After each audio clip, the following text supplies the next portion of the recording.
Good evening, everyone. My name is Stephanie Mehta. I'm the CEO of a company called Mansueto Ventures. We publish Fast Company and Inc. magazines, and I'm delighted to moderate today's panel on preparing for the next pandemic. As you know, roughly one human pathogen emerges every year, and any one of those novel pathogens could have the potential to be the next pandemic.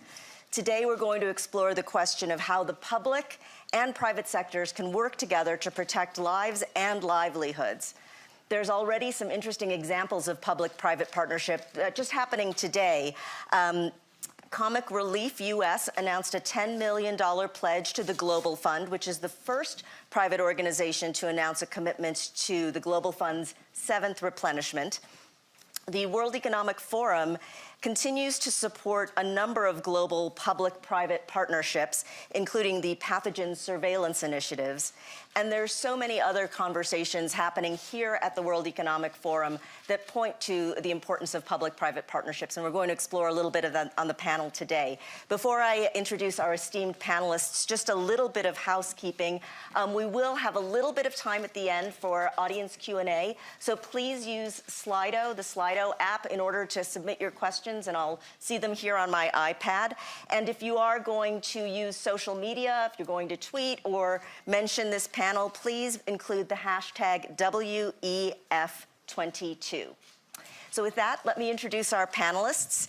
Helen E. Clark is Board Chair, Partnership for Maternal, Newborn, and Child Health for the World Health Organization, and she's also the co-chair of the Independent Panel for Pandemic Preparedness and Responsiveness.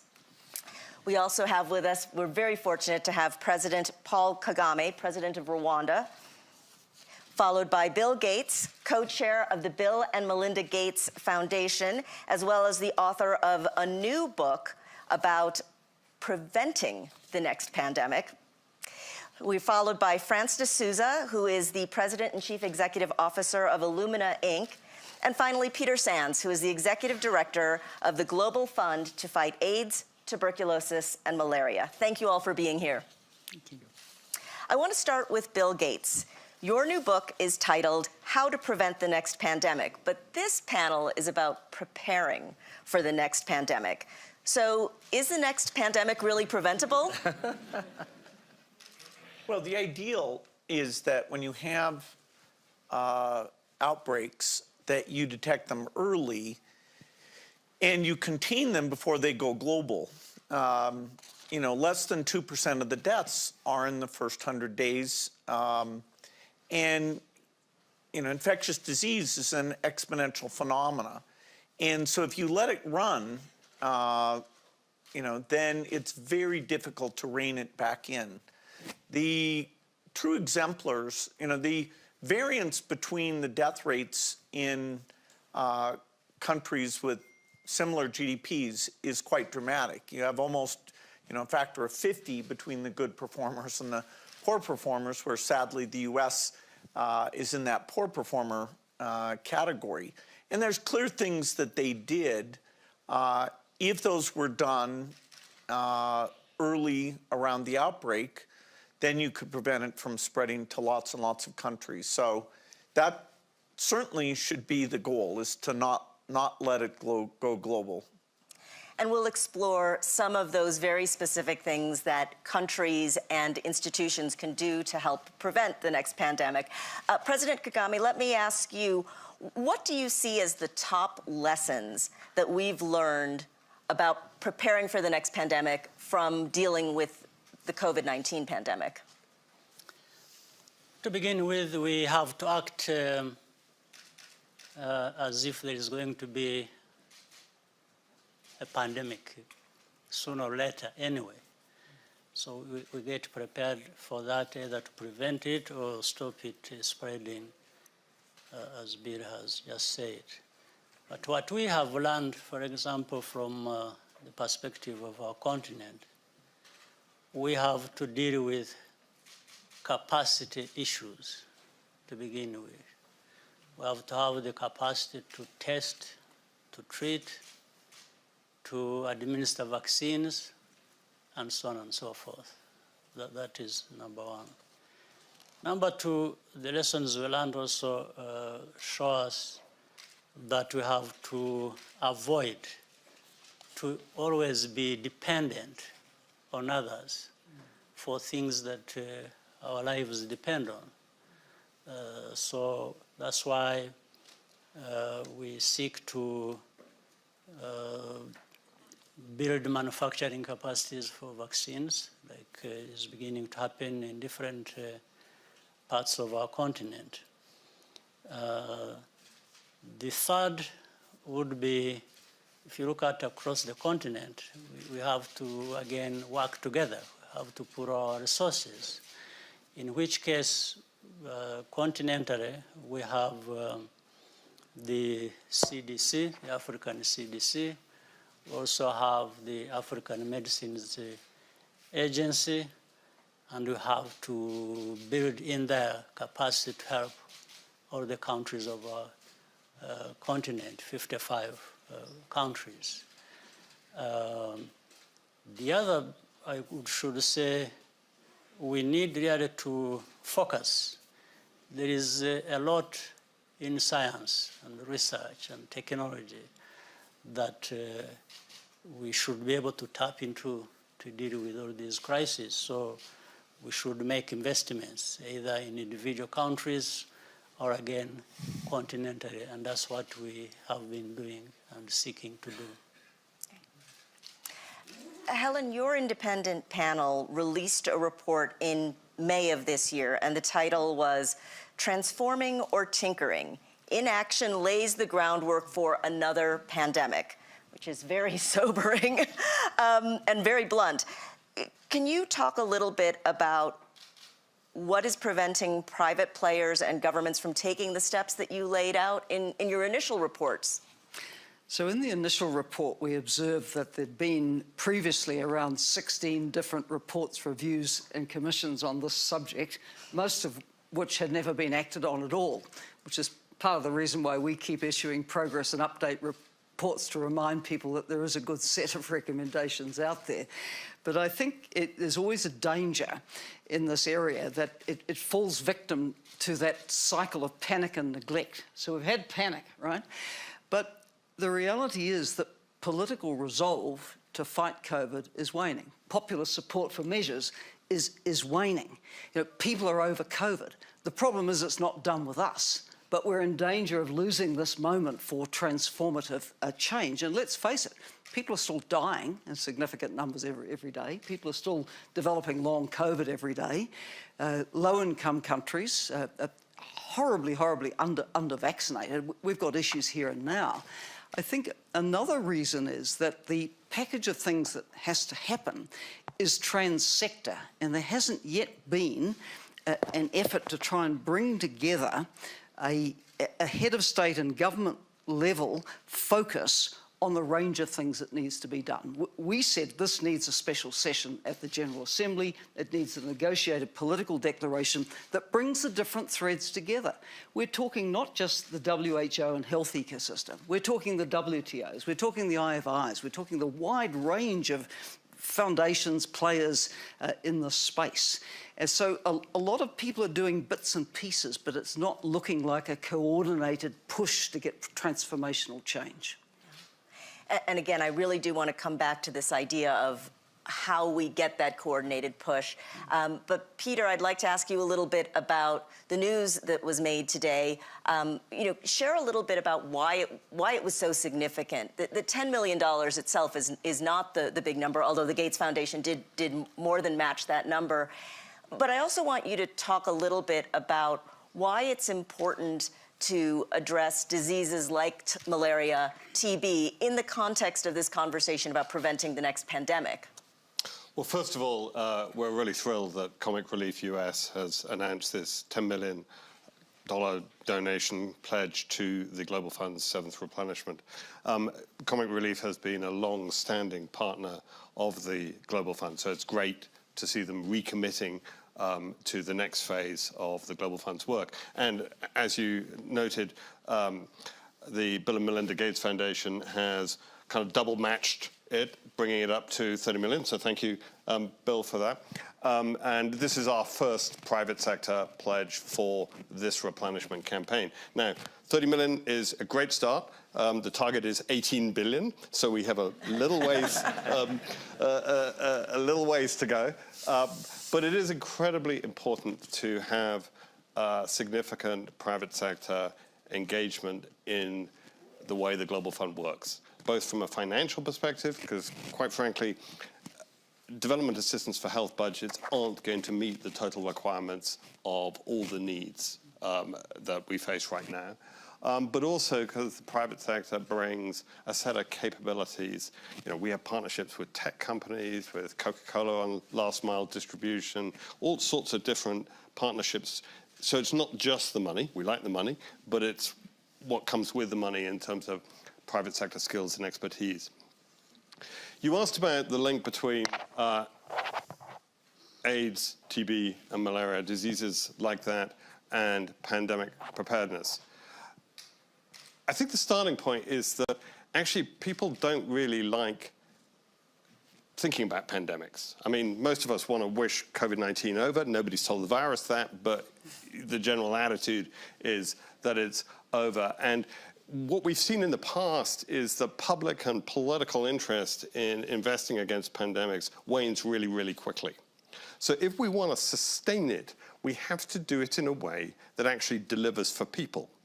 And we can do that by investing smartly. And the way we do that is by investing in lab networks, community health workers, supply chains, primary healthcare facilities that simultaneously help countries defeat diseases like HIV, TB, and malaria, and make us safer against future pathogens. And that isn't that hard to do. I mean, actually, many countries' responses to COVID-19 were based upon the infrastructure and capacities that had been put in place for HIV, TB, and malaria. I think we just have to be a bit more intentional in investing in multi-pathogen capability, in surge capacity, so that we do achieve those two objectives at once. Francis, can you talk a little bit about the role of innovation in helping us prepare or prevent the next pandemic? Sure. You know, we've recently just crossed over 15 million deaths associated with the pandemic, and that the extreme suffering of the pandemic has really challenged scientists and physicians and technologists to deliver innovation to combat the pandemic. And as we look back on this period, I think we will, we'll recognize just the amount of breakthrough innovation that has happened over the last couple of years on many fronts. On the sequencing front, for example, which is a technology that companies like Illumina provide, which, we provide machines, you put in blood or saliva or plant material, we'll tell you the DNA in it. What's happened is over the last few years, the price of sequencing has dropped from $150,000 a genome in 2007 to $600 a genome today. So over a 99% drop in the price, and we've publicly committed to taking it down another 80% the next few years. What that's enabled is us to deploy sequencing around the world. And we've started to see that pay off in a number of ways. Right at the beginning of the pandemic, we were in Wuhan. The first notification to the WHO was on December 31st, 2019. 10 days later, the viral genome was published. We were working in Shanghai on that. And then, Stefan Bancel at Moderna talks about the fact that they took that data, so they never had the live virus on their site. They used the genomic data coming off those machines to launch their vaccine development program. And then since then, we've seen sequencing now deployed around the world. Over 190 countries now have sequencing data on the virus in their countries. That's allowed us to watch and track how the virus is mutating, how it's spreading, and that informs whether the tools we're using, like diagnostics or therapeutics or vaccines, are going to hold. And it also helps us make policy decisions around, well, should we do a travel ban because we haven't yet seen local spread, or is it too late to do that? Now, there's still more work to do, and while we have the components to prevent, the technology components to prevent a future pandemic, we now have to do work on the policy. I'll give you an example. When South Africa and Botswana raised the alarm about a new variant that they'd noticed, the knee-jerk reaction from the United States and Europe was to immediately put a travel ban on them. So instead of rewarding them for identifying a new variant that, by the way, was already circulating in Europe, the reaction was to punish them. And so we need policies in place that say, look, if a country identifies a variant, we need to help them. We need to do a surge of vaccines or therapeutics or testing. We need to help them financially and make it safe for countries to report that they see a virus emerging. And then we also need to make this a global infrastructure. You know, we now know that ultimately we're only as strong as the weakest among us, and so we need a global surveillance infrastructure. I guess the good news is, as we're deploying this infrastructure around the world, it provides infrastructure not just to fight future pandemics, not just to fight future pathogen outbreaks, but also to help countries deal with other diseases, like cancer, for example. They can leverage the sequencing infrastructure, or cardiovascular disease, or genetic diseases. And so as we lay this out to fight the pandemic, we can emerge from this stronger, and we should make a commitment. You started with this. You know, we can't prevent future outbreaks, but we should commit to say this could be the last pandemic we see. Right. Let me follow up with Bill Gates on something that was really important about what Francis said, which was that, you know, you were in Wuhan, you were able to identify using next generation sequencing the risk, but that information was not disseminated as widely as it should have been, and there was, you know, this degree of inaction. And before we even get to the policy piece, which is very important, I'd like to ask Bill Gates, since you cover this in your book, how do we come up with a coordinated effort? What is the path to creating some sort of global response so that we can help the weakest link get stronger? Well, there certainly was time enough for some countries to respond and have, you know, very, very mild pandemics. Ground zero, wherever the emergence takes place, is always going to have the toughest job. You know, will they see an elevation in respiratory symptoms? Will they see an elevation in deaths? Will they run a diagnostic panel? They're not going to be sequencing everything. But when you get an elevation, or you get your normal diagnostic panel showing something unusual, then you've got to start sequencing. And, you know, so there could be more delay in reaction if we have a country with low capacity and we don't have a global team. People always talk about, oh, let's help countries do better. Yeah, we should help countries do better. But a lot of the pandemic risks are in countries who in the next several decades will not have that local capacity. So you have to have global capacity. If you're serious about pandemics, you have to have global capacity that can come in and do those things. You know, so we see that a lot.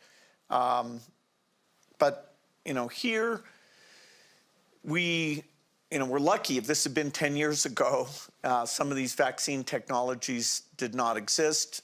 If it comes 10 years from now, we should have far, far better diagnostic technology. That is, be able to scale up every country within a month to diagnose their entire population. We should have much better therapeutics, some of which will be pathogen independent.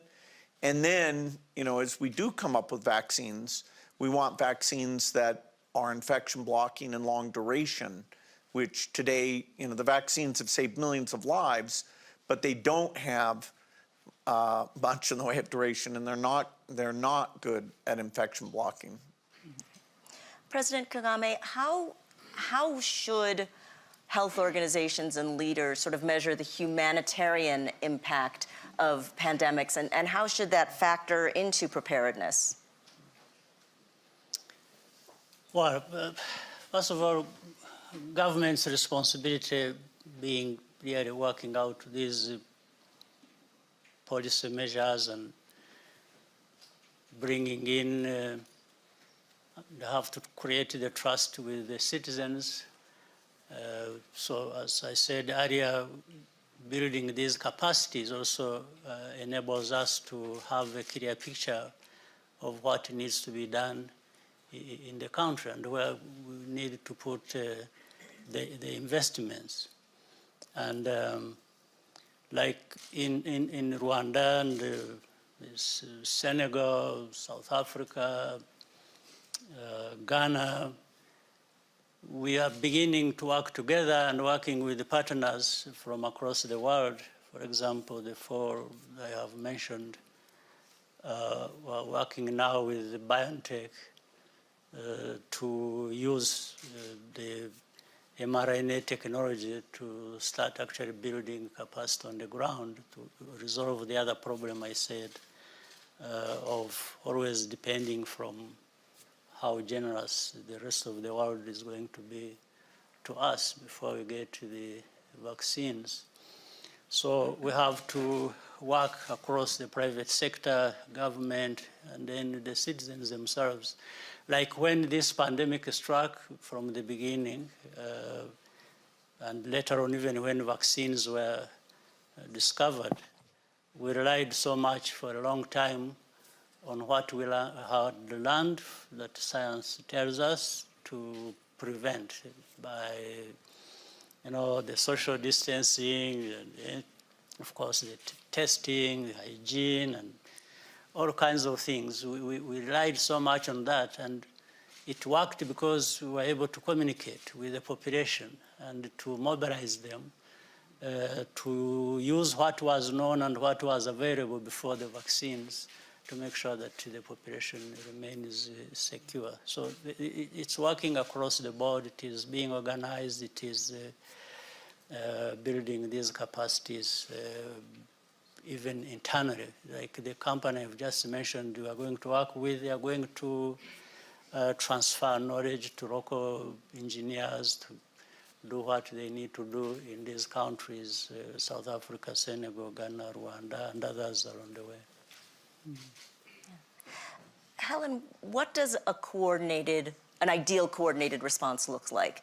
Based on the work that you did on the independent panel and the precedents that we've been talking about, if you could design the perfect coordinated response, what are the elements of it? Well, every orchestra needs a conductor. And so our proposal was to have a Global Health Threats Council, not a novel thought, by the way. President Kikwete of Tanzania chaired a panel back in Ban Ki-moon's time as Secretary General, which called for such a council, emerging out of support from the General Assembly to oversee, if you like, readiness across the system and hold actors to account, because there are many moving parts. As I said, what's going to happen with WTO and TRIPS? What's going to happen with this fund or that? What's going to happen with new legal instruments? And really to have some independent oversight of all of the institutions at a head of state and government level would be quite helpful in our opinion. And we would still like to see at the General Assembly this year a high-level event where heads of state like President Kagame would come, the negotiators would have prepared a declaration sort of setting out the reform path across the sectors. We think that the General Assembly, which is attended at a very high level, has the capacity to do that. But if I could just comment also on the humanitarian aspects. This pandemic has had very uneven effects. It's been very hard on the elderly. It's been very hard on those with health vulnerabilities. It's been very hard on those who haven't been able to access any vaccines at all. And sometimes when you see reporting on who is dying in the course of the pandemic, it's almost airily dismissed as, oh, well, they were old or sick anyway. Hang on a minute. I have a dad who's 100. I don't want him dying of COVID. He's not ready to go. And I think, we really have to come back to our human values here. We have a responsibility to protect our populations. We have these huge health inequity issues of the undernourished, the immunocompromised, all sorts of health inequalities. And we have left a lot of people very, very exposed, by a range of suboptimal national responses, and then the inequality of vaccine and therapeutic rollouts. Peter, in addition to funding partnerships, you've also struck some really interesting partnerships with corporations. For example, I think you've got a deal with Pfizer. When it's not a financial contribution, but a contribution in kind or a letter of intent, can you talk a little bit about how those kinds of public-private partnerships can work? Well, obviously, as a big procurer of diagnostics, therapeutics, oxygen, all sorts of medical tools, we have a range of supply partnerships with different manufacturers. The one you reference, on Friday we announced a letter of intent with Pfizer around the new oral antiviral. And we are working with partners through the ACT Accelerator to support countries in getting access to these oral antivirals, but equally as importantly, in putting in place the testing strategies and clinical pathways to be able to use them. Because these oral antivirals have to be used pretty early in the first few days of people getting COVID. And so you've got to have the testing, you've got to have the ability to decide which people it's appropriate for and get them onto treatment quickly. So there's a partnership with the manufacturer, but there's also a partnership with a whole bunch of other actors to make this happen. And I do think it's important that we do this because, well, we would all like to believe that COVID-19 is going to sort of quietly march off into the sunset. I don't think it is. We will see more variants. We don't know what those variants would be like. But the advantage of having more tools at our disposal, and when I say at everybody's disposal, is that we can save a lot more lives. And I just want to pick up on the point that Helen made about the inequities. There's been a lot of focus on the inequities in provision of vaccines, of treatments, and it's absolutely right that we should focus on those and we should try and ensure equitable access as quickly as possible in this kind of situation. But there's also a bit of an inequity that perhaps is less mentioned, which is who gets to decide what counts as a pandemic and when does it stop counting as a pandemic? So the last big pandemic to strike humanity was HIV/AIDS. We don't tend to talk about it as a pandemic anymore. The second biggest killer among infectious diseases is tuberculosis. We don't tend to talk about it. And the reason we don't, I'm afraid, is because they don't pose a threat to people living in rich countries. And we need to be careful that we don't just put the special effort on those things that pose a threat to people in rich countries. And also that we don't end up with a trail of kind of residual pandemics where they're no longer threatening the people in the rich countries, but they're still killing a bunch of people in the poorer parts of the world. We need to kind of finish the job.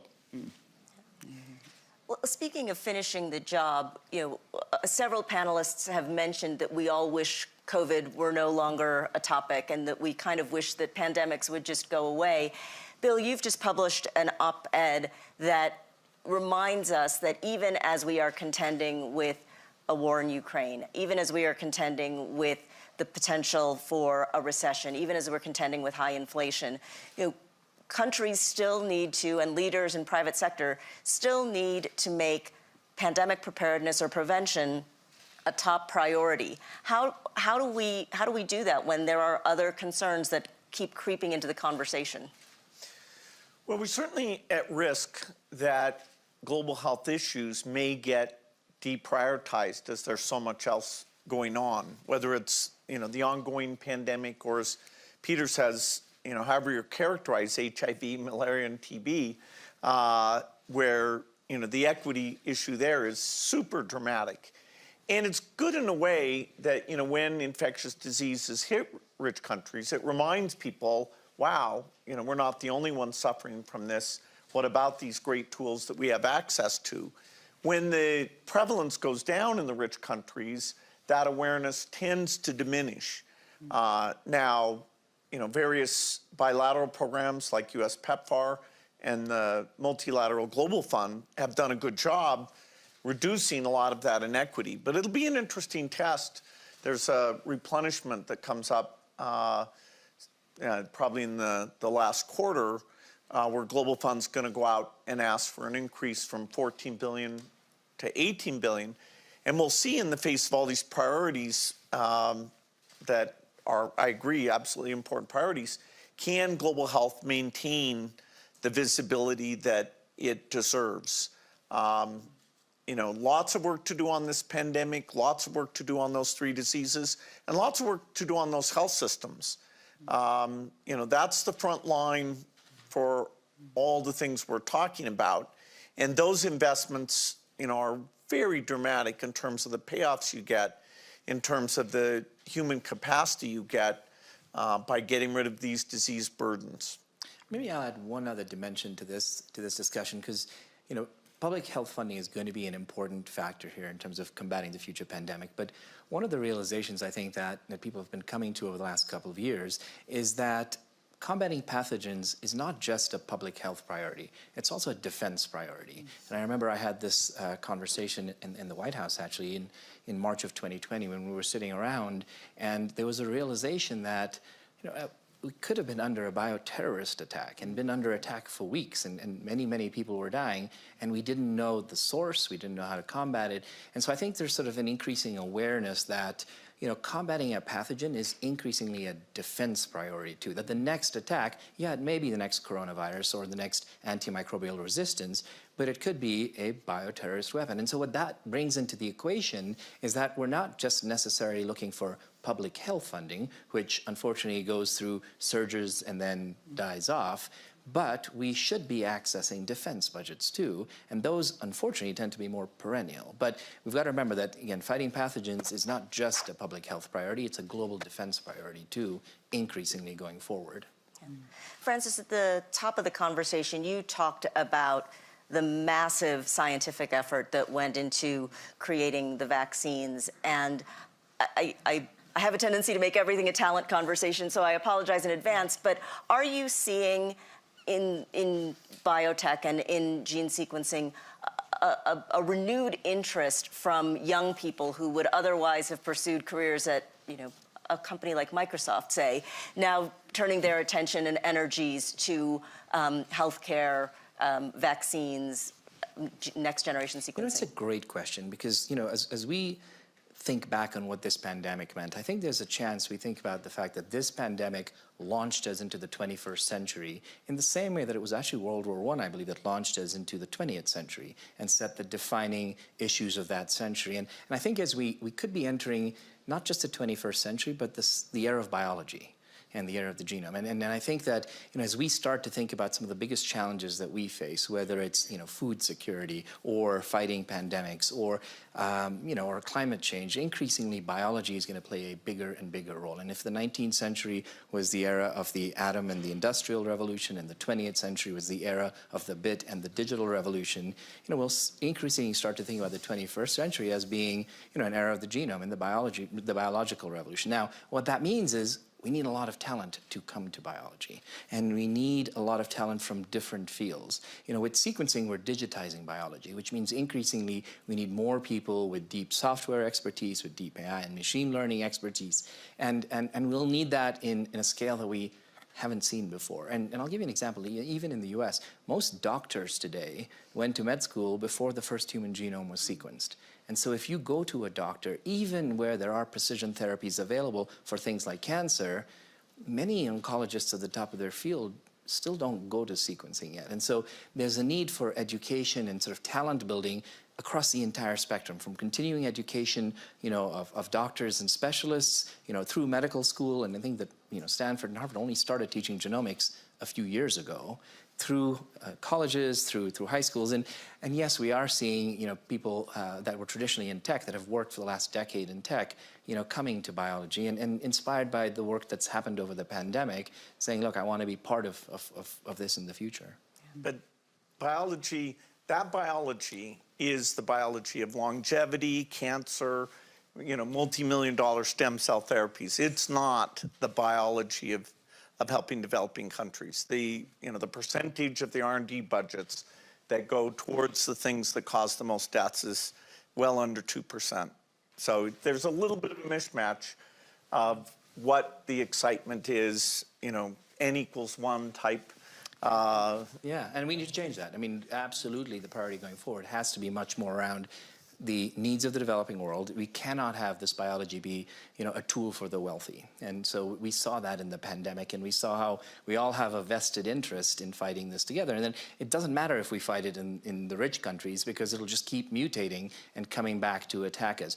Also, we're realizing that we need the diversity of genomes to really come up with the best therapeutics. And so, for example, today, the genomic data sets are woefully underrepresented in terms of African genomes and Asian genomes, and we realize that's creating, poorer therapeutics, poorer diagnostics. So there's, I think, a need to make sure, as Bill said, that, the way we spent our R&D in the past is not the same as we spend it in the future. We can't be creating these multi-$100,000 immunotherapies, to fight cancer that'll never make it into the developing world.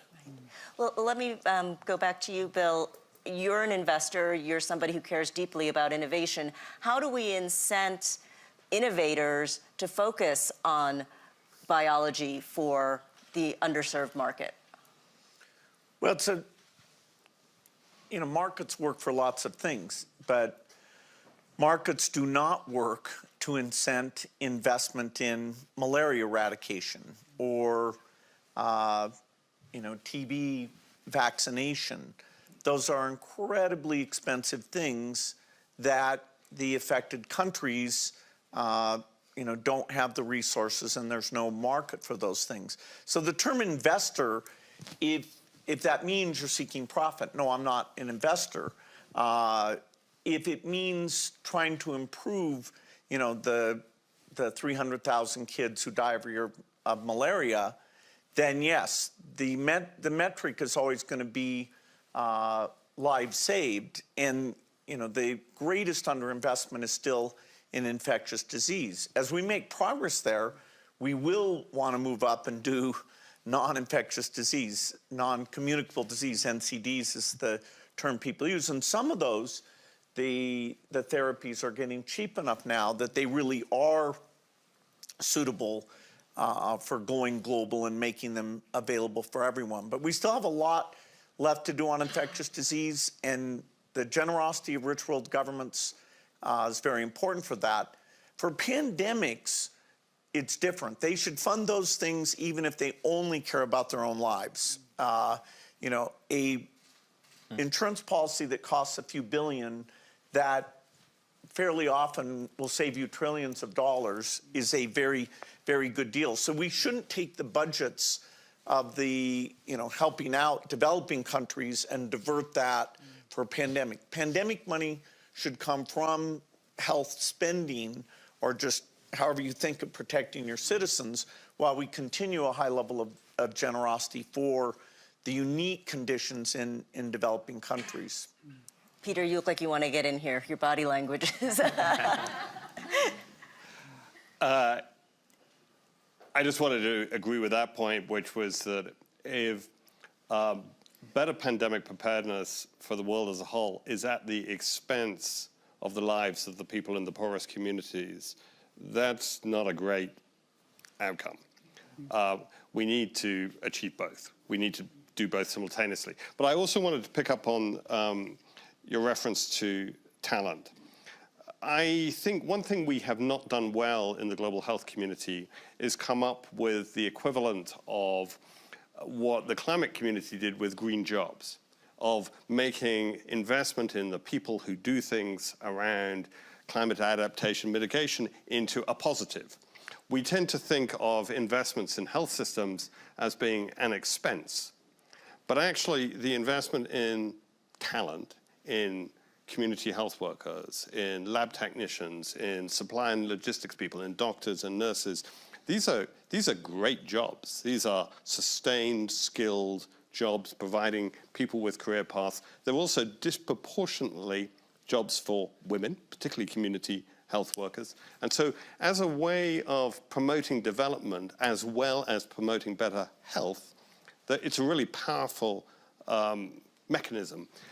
But we haven't kind of sold it that way. I'm afraid too many finance ministers, I think, still think of more investment in the health system as being a sort of negative on the P&L of the country, rather than being an investment in great jobs, which are part of the future of the economy. I think on the funding, it most definitely should not be coming from development assistance budgets.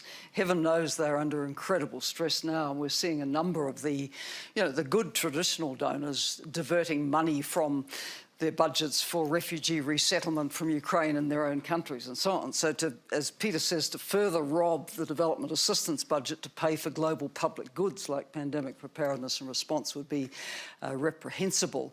And so I guess a number of us are looking at the way this financial intermediary fund that's sort of coming out of the G20 type process, we're looking at it with a lot of interest because it looks again like another donor fund which will come out of assistance budgets. Our panel felt that you need a kind of global public investment model to cater for investment in global public goods, because a weak link of the chain anywhere is a threat to the health security of all. So that's really a plea for different kinds of formulas and not drawing from the funds that should be going to the world's poorest. President Kaname, I wanted to ask you a bit of a broader question about leadership. What leadership skills did you draw on the most in addressing the current pandemic? And are those the same leadership skills that world leaders, nonprofit leaders, business leaders are going to have to apply to pandemic preparedness? Yeah, before I answer that, let me come to a point adding to what has just been said. Learning again from the experience we have had in Africa, in my country. Because if you look at across Africa, only on average 18% of the populations have been vaccinated. Now, that's a small number. And the reason is that we did not invest enough in public health systems.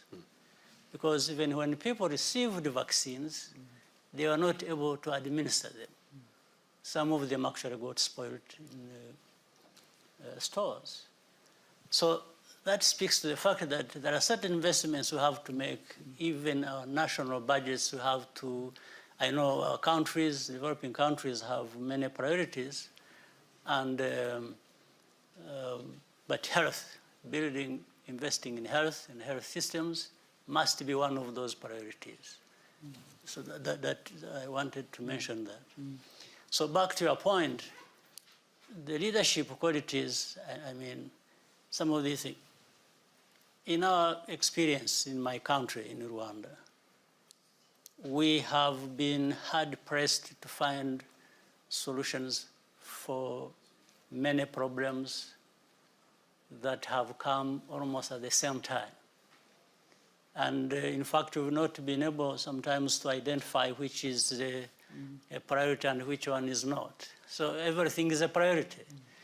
So you have to think about this, as well as looking at the resources available, many times limited, but the people that must be served must be part of that solution when you are thinking about the outcomes and where you want to go. So the leadership that is therefore required is to understand the problem specifically, but how do you even introduce the efficiency, that prioritization as to what needs to come to be in place first before you get to another, even in such a difficult situations, and being driven by the outcomes you want, but also being able to measure at every step, what are you doing? Does it need to change at a certain point? Do you need to do things differently and therefore, or continue the other one and do it better? So it's a broad question, but leadership has to be there. It has to be confronting the problem without excuses. So some of us have learned this hard lesson from dealing with these difficult problems of our society. And that is Rwanda, but it is similar to many other parts of our continent. So, but there is no finger pointing, there is no blame here. You just take it as your own and bring together all the resources, human, financial, others, and see what can do. And the best thing is that now the world has all kinds of tools. There is science, there are people who are going to help. And thanks, for example, the innovation of the world putting their global fund, then there are philanthropies who want to help, who are driven by the outcomes that we want. So it's an interplay of so many things. There are a range of leadership styles shown during the pandemic, and without doubt, I think the best responses came from those leaders who followed the evidence and the science and didn't engender distrust and cynicism about it among their publics. Secondly, on the basis of that, communicated clearly with their publics, including being honest about what we didn't know, because we didn't know much at all initially. And thirdly, had empathy, that this was about people's lives, and they were going to do whatever they could. And the leaders who put health and well-being first also tended to get the best economic responses, because if you have a society that is fearful, that's not good for an economy either. If you have a society where people are falling sick unnecessarily because you haven't put in place the most basic public health measures, that's not good for the economy.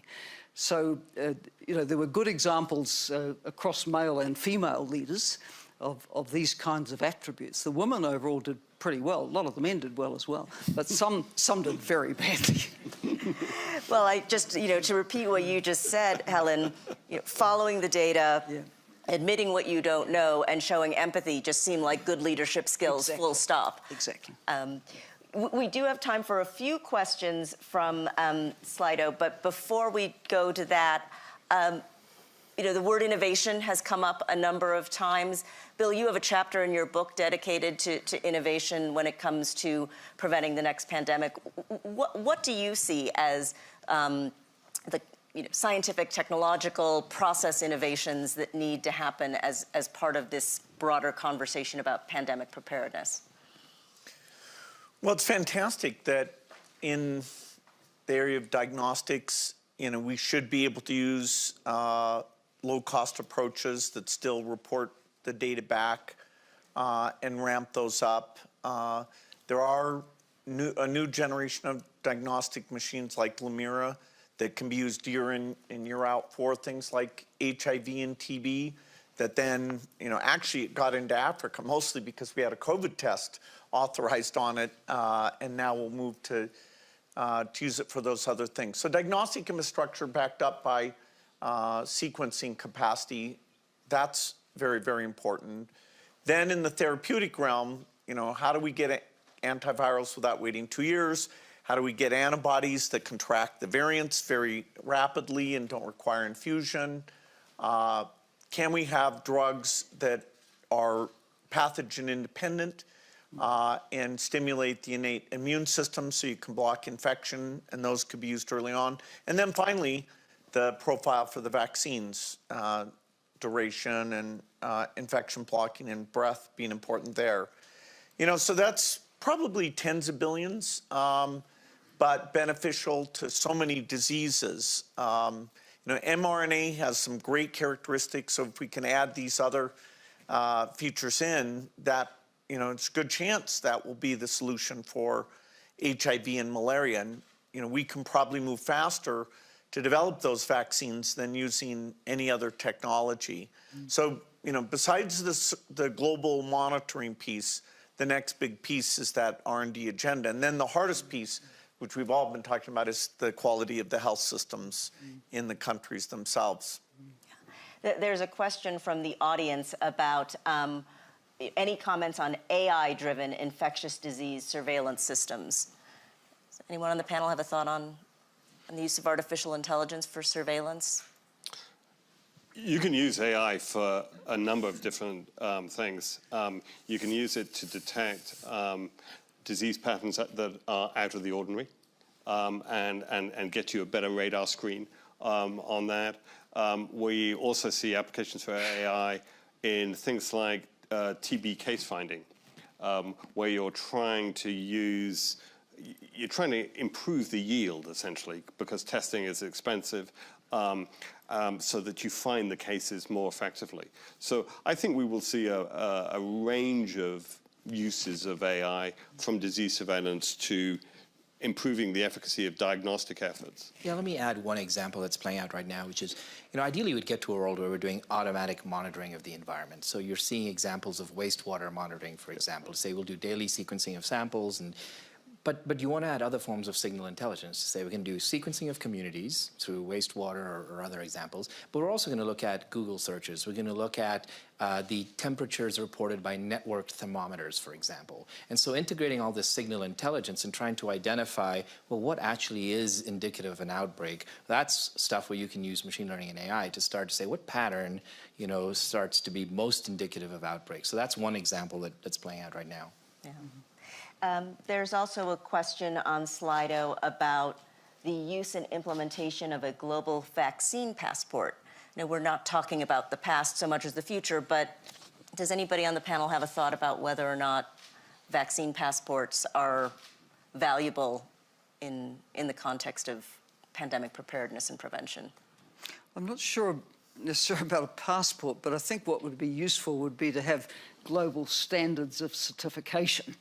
Going back to the earlier times of vaccination in 2021, I was hearing from a friend who had family in Sweden who needed a particular vaccine to get there, a particular one to get to the US, a particular one was available somewhere else.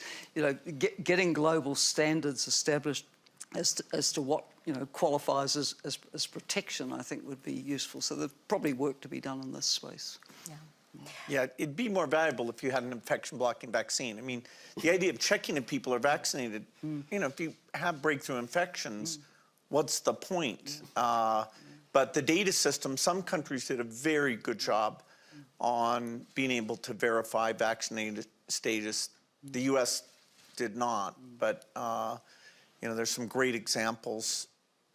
Even India did a fantastic job on that. For our last question, I'd like to ask each of the panelists to make the optimistic case for preventing the next pandemic. If you had to say why the next pandemic would be prevented, what would be the case for optimism? I'm going to start with you, Helen. We have to believe that it's possible to stop a localized outbreak becoming a raging global pandemic. And that means better surveillance, more transparency, frankly, by all member states. If they think something's happened, it's got to be reported. And the WHO needs the power to be on the site with whatever teams need to be deployed. It needs to be able to publish the information it has rather than beg countries for permission to do it. It's got to be able to take a precautionary approach in running up a flag. And it's got to be able to declare an emergency without being kneecapped by an emergency committee. These are basic things that need to be dealt with in a review of the international health regulations. Otherwise, we will lose weeks again next time something happens. President Kagame, what makes you optimistic that we'll prevent the next pandemic? The fact that I think we have all learned one lesson or the other as to the current pandemic, and a sense of urgency has kicked in, and we know now which strings to pull and put things together and work together. We might work together better in the next pandemic than we have done. We have already done well to an extent, working together. So I think lessons we have learned should be able to be driving us in the right direction. Yeah, be reasonably rational to let tens of millions die and all the negative effects of the pandemic and not invest something. Society does a great job on fire prevention. We have professional firefighters and we practice. Here, the thing that I'd emphasize is practice. How do you quickly get diagnostic capacity up? How do you come up with quarantine policies and communicate them? And we just, we're not ready.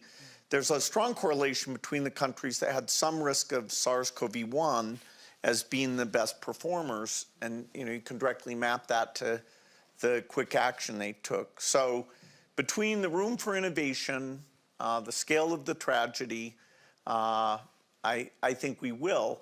We're a little distracted right now, so getting the debate going is happening slowly. That's why this panel is so important, is because it needs more discussion about exactly what form it takes. But, you know, I think this one is not super expensive compared to the benefit. Yeah, but the reason I'm optimistic, I'd say, is that for the first time in human history, we have the technology components necessary to think about even preventing a pandemic. We have, you know, mRNA platforms, we have low-cost diagnostics, we have sequencing, all at price points that make it possible to think about preventing a pandemic. We've also learned not just the humanitarian cost of a pandemic, but the economic cost of a pandemic. So we've actually seen that bill, you know, come due, and I think that'll make us more likely to invest. And finally, we've realized that we're all in this together, that we have to help everyone else, because otherwise it just keeps coming back after us. And so I think all those lessons make me optimistic. Peter, I'm going to give you the last word. Hard to add. I do think that there have been some sea changes. As somebody who, before I came to the Global Fund, was trying to persuade businesses and the IMF to take pandemic threats seriously and was singularly unsuccessful. COVID did a much better job of that than I ever did. So I think the point about the economics, look, we have some fantastic science, and the more we can attract some of the best brains around the world to invest in this kind of stuff and spend their time on it, I think we'll better protection. The practice point, look, the sad truth is we have plenty of diseases to practice on. Muscles used are far more effective than muscles left idle, and by turbocharging the fight against the infectious diseases that are killing people now, we can protect people far better from the infectious diseases that might kill all of us. Well, I'm glad we were able to end on an optimistic note. This has been a tremendous panel. I want to thank everybody, Helen, President Kagame, Bill Gates, Francis D'Souza, Peter Sands. Thank you all.